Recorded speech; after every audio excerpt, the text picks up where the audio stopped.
What we're going to do is you're going to have a statement.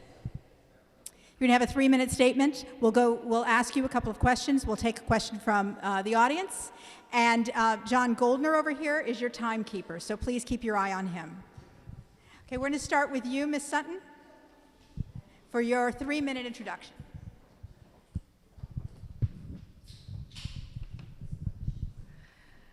Thank you. I really appreciate the opportunity to be here this evening. I want to speak briefly about values, community, and inclusion. My children attended Randolph Elementary School, which is an international baccalaureate school in APS. Students at Randolph learn to be curious, thoughtful, and values-driven. Community service is a critical part of the mission of IB to prepare students to be citizens of the world. For me, that call to serve led to a long tenure of leadership on the Randolph PTA, as well as to participating in the South Arlington Working Group in 2015, service on the Columbia Pike Partnerships Community Advisory Council and the Arlington County Food Security Task Force since 2021, and serving for 4 years on the Advisory Council on Teaching and Learning. ACTL is the largest and most complex of the APS advisory committees, and I am entering my 2nd year of service as chair. For the past 2 years also, working with an incredible team of volunteers, I led the Randolph Food Pantry. And in that work, we were able to do 3 things: help our neighbors and feed kids so that they could learn and grow even during a terribly difficult time, build community within our school, and deepen the connection that our diverse families feel to the school and with each other, and bring the larger community into this work together with us, especially the Douglas Park neighborhood, but also individuals, groups, and other schools from across Arlington County. In many ways, my service in the community has been about bringing people together during a time that has been marked by a lot of distance. I'm proud of the work that I led last year with the Advisory Council on Teaching and Learning. It's really important to dive deeply into student achievement, and I appreciate the way that parents and community members come together through ACTL to support student learning and to prioritize equity and inclusion within APS. I've been an Arlingtonian for 21 years and an APS parent since 2012. My kids are now in middle school and high school. My professional background is in higher education and leadership development. I would bring to the school board a strong commitment to good governance and thoughtful leadership, and a depth and breadth of experience in our community. I care tremendously about student learning, about the mental, emotional, and physical health of our students and staff, and about having an inclusive climate in our school system in which everyone feels like they belong. As the pandemic recedes, we have an opportunity to rebuild community in Arlington. And I believe that the APS leadership and board have a responsibility to foster an environment of trust, transparency, and clear communication. It would be my great pleasure to have the opportunity to serve on the school board.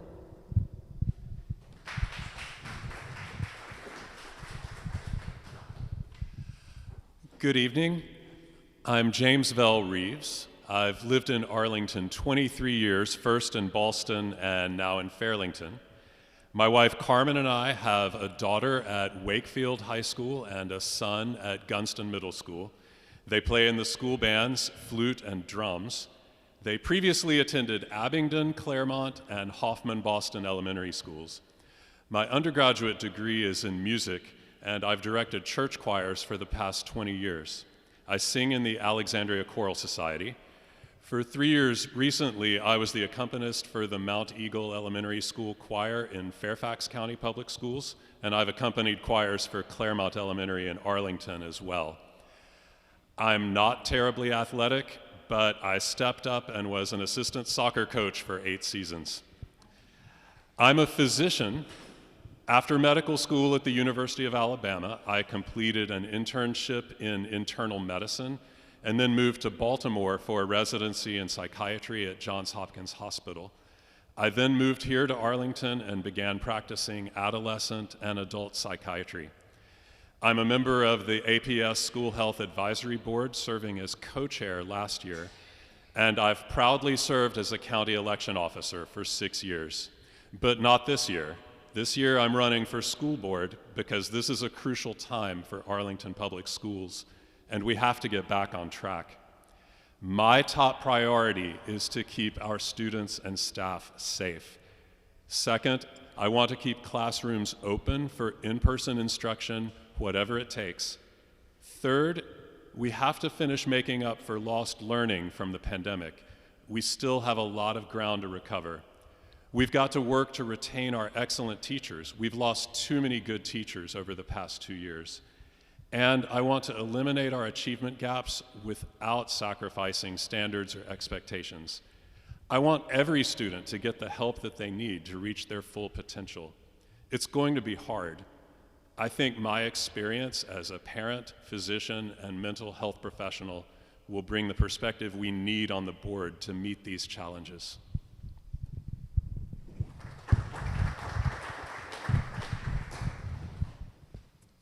All right, thank you. Let's go ahead and get right to the questions. There has been a bit of a controversy about the use of a party caucus to choose a Democratic candidate for school board, which is described as a nonpartisan position by state law. Criticisms included the tiny number of participants in the caucus procedure, often around 6,000 in a county where the general election draws over 100,000, and the exclusion of parents who are not Democrats from choice for this office. As well, it's claimed that underrepresented communities are particularly poorly represented in caucuses. This was raised by the Arlington NAACP at an ACDC meeting, but ACDC voted to retain this mechanism. Dr. Rives, in your summary statement at Arlington Civic Federation, you said it's a problem that school board members always come from the same small slice of the electorate. Ms. Sutton, you were preparing to run in the Democratic caucus when your opponent dropped his candidacy. Does either of you think use of a party caucus to choose candidates is optimal? If so, why? If not, what is your preferred alternative? We'll start with you, Mr. Rives. And to clarify, that was a different opponent you're referring to. Right, that was not I. I'm an independent, so in a way, it's not my place to speak to how the parties should conduct their affairs.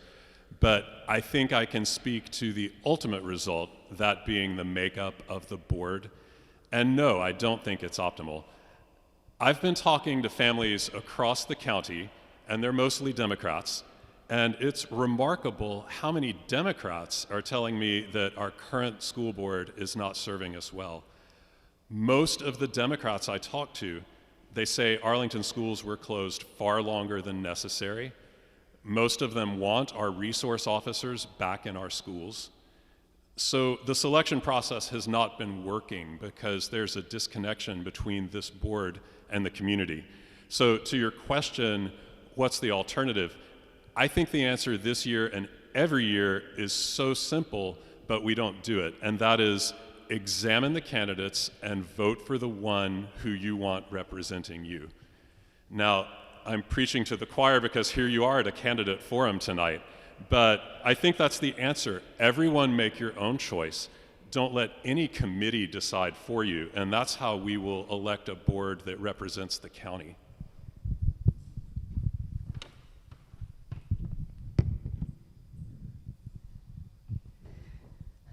So I'm not sure that the use of party caucuses is optimal, but I suspect that it's inevitable. In terms of the broader context laid out in the question, I disagree that the school board members almost always come from the same small slice of the electorate. I have seen school board members who have come from all parts of Arlington with many different backgrounds, priorities, and perspectives. If the small slice refers to the voters, I would note that in recent non-presidential election years, there has been an average of about 76,000 votes cast in the general election in Arlington. The endorsement of a Democratic candidate, whether it's done by caucus or some other means, falls within the purview of the Arlington County Democratic Committee. They exist to support Democrats running for public office, and school board members are elected public officials. I know of no incentive for the ACDC not to support a candidate. I believe in public education. I am committed to equity and inclusion, and I support the careful stewardship of public resources. I am running in the election for school board as a Democrat because I am a Democrat, and I felt it would be disingenuous if I was not forthcoming about my values. I am a community leader, not a politician. To the extent that my preference would hold any sway, I think the Arlington Democrats could be doing much more to make their endorsement process more inclusive, expand the base of voters, and support a diverse range of candidates in seeking the endorsement. To be honest, this generally is not an issue that I've been focused on because I've been engaged in volunteering in the community and because I care about our K-12 schools above all else. I believe I have valuable experience and perspective to bring to the school board, including a sensibility that we do not always have to agree on everything, and that it is absolutely okay for there to be a range of views among the board members. I certainly have not agreed with every decision made by the school board over the years, and I am confident that I will continue to hold my own independent views on any number of topics that might come up.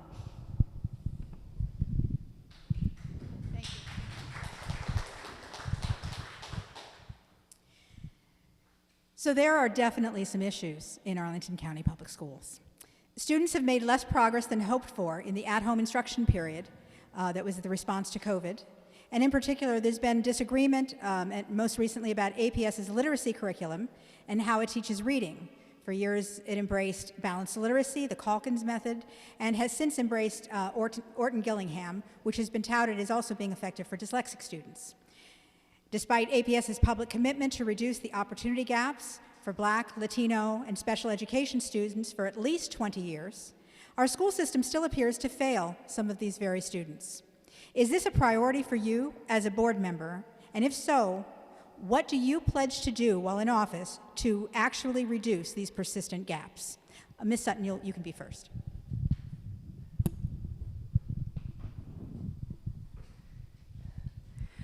Thank you. Yes, APS is making a big shift in how they teach reading. The previous approach was called balanced literacy, and it worked really well for some kids, but not for all.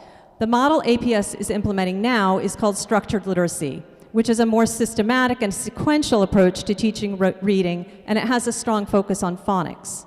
There is a convergence of evidence, which people refer to as the science of reading, which demonstrates that structured literacy works for all kids. So I regard this as a positive development.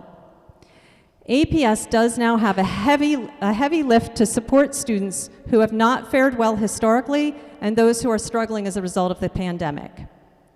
I am ardently supportive of working to address the achievement gap. Sometimes when we talk about the achievement gap, people make an assumption that schools are going to do things to lower standards rather than elevate student learning. Lowering standards is not what addressing the achievement gap is about. The strategy is to do what works best for all students, like the introduction of structured literacy, and to deploy targeted resources to the students who need the most support in making academic progress. In some cases, by the way, that support might actually be needed more in the area of social and emotional development, the identification of a previously undetected learning disability, or addressing a mental health issue. The school board has a role to play in setting clear expectations for student learning and reviewing resources that might be needed. For example, we should look at the planning factors for certain kinds of academic support positions, such as literacy specialists and math coaches, to make sure we have enough support for students in reading and math. Closing the achievement gap is a moral imperative. There may be different ideas about what strategies to employ, but I hope that we would all agree that it's fundamental to the mission of our public schools.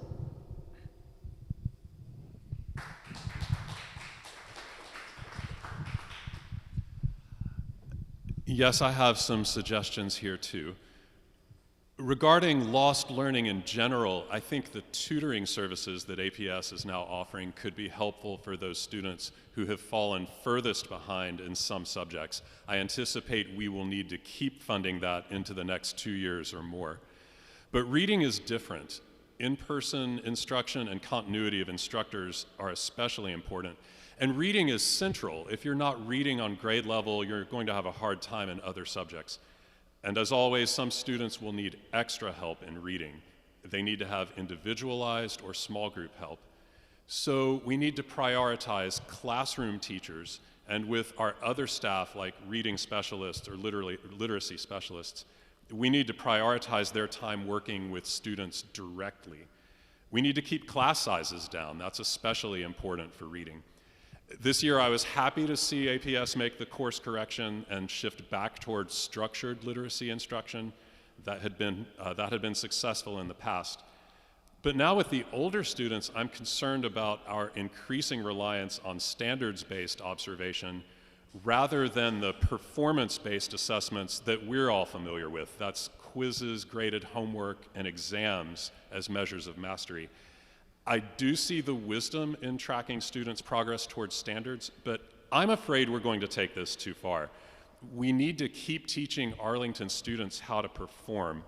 Overall, I want to see less experimental approaches. I want to see meat and potatoes, keep class sizes down, keep classroom and classroom specialist positions filled, and fund tutoring for next year. These need to be the budgeting priorities.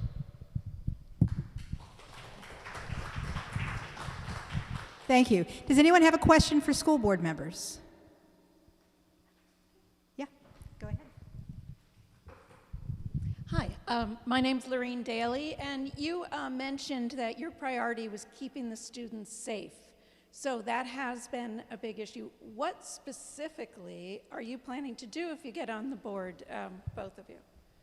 And by safe, I mean, you know, guns, you know, shooters, and also psychological counseling. Thank you. Okay, so define what you mean by safety. Sure, thank you.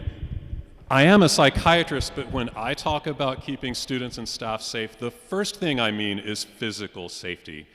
And I want to see the school resource officers back in the schools. They were removed by the superintendent and were not returned.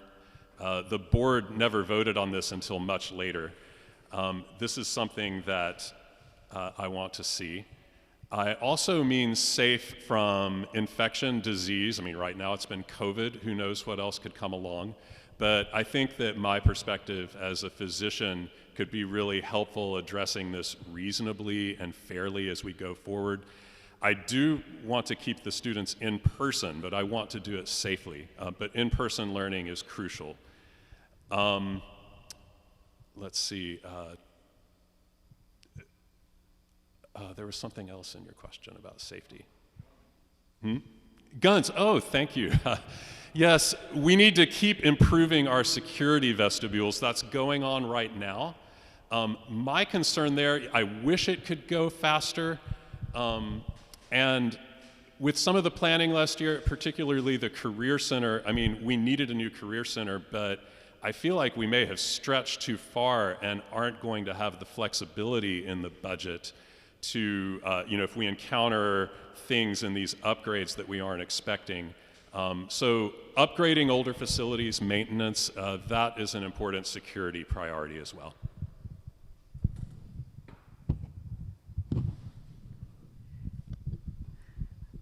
So I absolutely agree that moving quickly on implementing new security vestibules and entrances at schools is a priority. There's a list of schools that need those upgrades, and that work needs to be done urgently. I want to go back to the current policy on SROs, which was informed by an extensive community engagement process. And I agree that we should have a broad approach to addressing school safety. Fundamentally, we need an all-hands-on-deck approach in our schools where everyone is working together to provide the strategies and supports that students need so that we're addressing underlying issues before they rise to the level of a safety concern or something that would need any engagement with law enforcement. People may not be aware that this year APS does have a team of school safety coordinators who are on site in the middle schools and high schools, with some also who rotate through the elementary schools. They can help with any behavioral issues or responding if there's something that might need to be referred to law enforcement. The school safety coordinators all have been trained in APS policies and procedures and also have been certified by the state of Virginia as school security officers. I think the last thing I would add is that I wish that APS would substantially improve communications around safety and security. Communication from one school to another is completely inconsistent. Parents don't know what the policies and practices are or what they can expect in terms of communication if there is an incident at a school. When last I checked, our neighborhood middle school was actually taken out of the vestibule, the line for having vestibules upgraded. That's Thomas Jefferson Middle School. I don't know if it's changed since then, but it has changed. Good. Glad to hear that. Thank you. But it's a 3-year rollout of those upgrades. Right, right. But it's better for the school to actually be on the list of getting those improvements. Was there another question? Yes. Please come up and talk into the mic. And this will be our last question tonight. All right, I'll try to be brief. So I have 4 children, 2 who grew up in Arlington County schools and are now in university.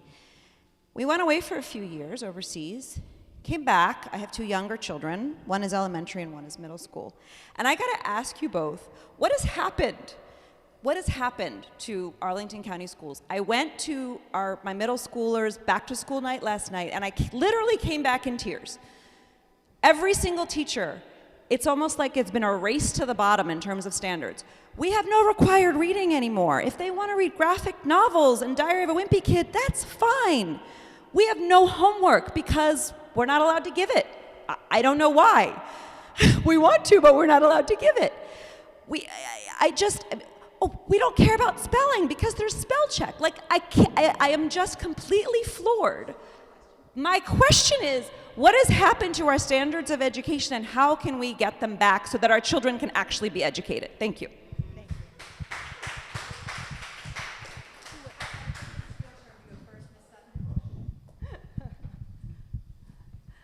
So thank you. I was also at middle school information back to school night last night. And my experience sounds like it was a little bit different, so maybe we'll compare notes afterwards. I will say that homework can be required.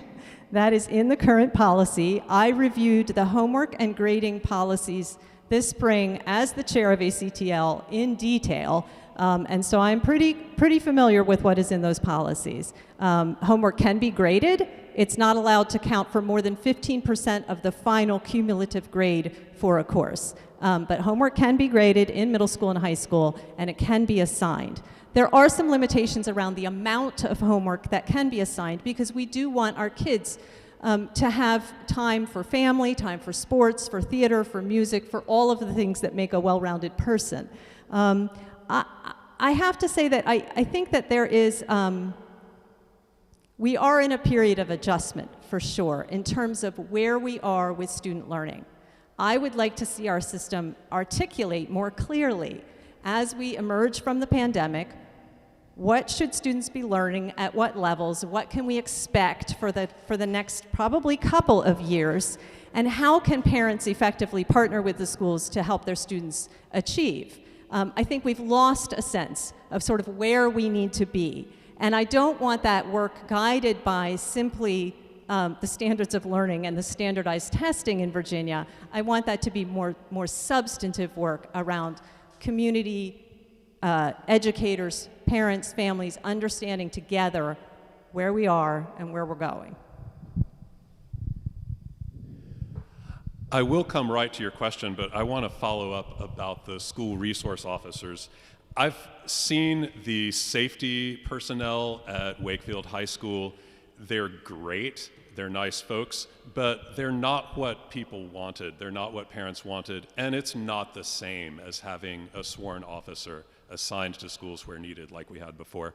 Also, about the extensive community engagement process, I was an advisor to the work group for school resource officers, and I have to disagree. That was not an extensive engagement process. Well, it was expensive and took a long time, but I don't think it counts as real engagement. And the officers were out of the schools for over a year before the work group even presented their findings. So I too was at back to school night last night at Gunston Middle School, and it sounds like my experience was somewhere between Bethany's and the questioners. It looks like they're going light on the homework, going towards this standards-based grading. The homework policies, I don't think they've been approved, but everything that's proposed lowball to me. Like just the bare minimum has become the maximum, especially with like musical instrument practice. That's not going to get you anywhere, the numbers I saw there. And the standards-based grading, there is some truth in that. We need to be following kids, how they're doing, making sure they're progressing in their own time, not make it so competitive. But our students have to be competitive for jobs when they leave Arlington School, or for a career, or for college, and we have to teach them how to perform and how to do work on someone else's time. It's a good idea, but I think we're going to take it too far, and who's going to do that on the board? I think it's got to be me. Thank you. So before we come to your closing statements, your 2-minute closing statements, I did want to make sure that everybody knows there is literature from all the different campaigns on the back table. So please take some on the way out. There are probably also snacks, take those as well. And anybody who'd like to stay and help put up chairs, we'd greatly appreciate it. Mr. Rives, if you would start off with your closing statement. Thank you, Lyon Park Civic Association and Ashton Heights Civic Association for hosting us tonight. My literature is back there by the fireplace and out in the foyer, and my website is rives4sb.com. I love Arlington County and I love our schools, and there's nowhere I'd want my kids in school more than Arlington Public Schools. But we've gotten off course. Our students missed a whole lot more in-person instruction than most American students. We've got to make up lost ground so our graduates will be competitive for the careers they'll need, the jobs that we need here in Arlington. We need to let teachers teach. Let's keep the students in front of them in person. Let's focus on reading, math, and other core subjects, and let our wonderful teachers do what they do best. That's instruction in the subject areas of their training. And let's let kids be kids. Let's reconnect through athletics, art, performing arts, and PE that involves exercise and play. Let's allow time to have lunch calmly, get some fresh air, and have some unstructured socializing away from screens and phones. I'm eager to work with the board members, with the other board members. They could be so much more effective if they had somebody, just one person, from outside their circle, and I do think that they're all from the same circle. We could all have more confidence in the governing process. I will make sure that different viewpoints and concerns are truly brought to the table, not coming to an end in the public comments or in a committee report. I'm the candidate who will work for teachers and for every student and for all of our citizens. I am your candidate, and I respectfully ask for your vote. Thank you.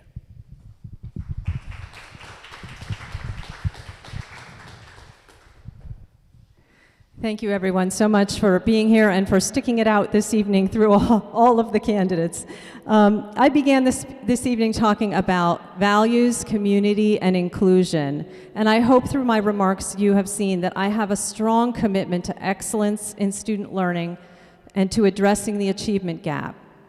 I really believe in supporting the mental health and well-being of all members of our community, and I mean that in terms of our kids, but also our teachers and staff who have been through an incredibly difficult time and worked very, very hard.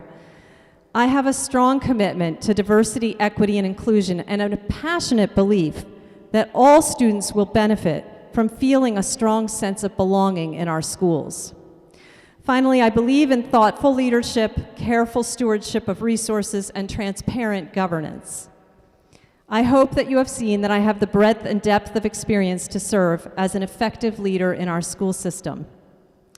Early voting starts September 23rd. Election Day is November 8th, and I hope to have your vote. Thank you.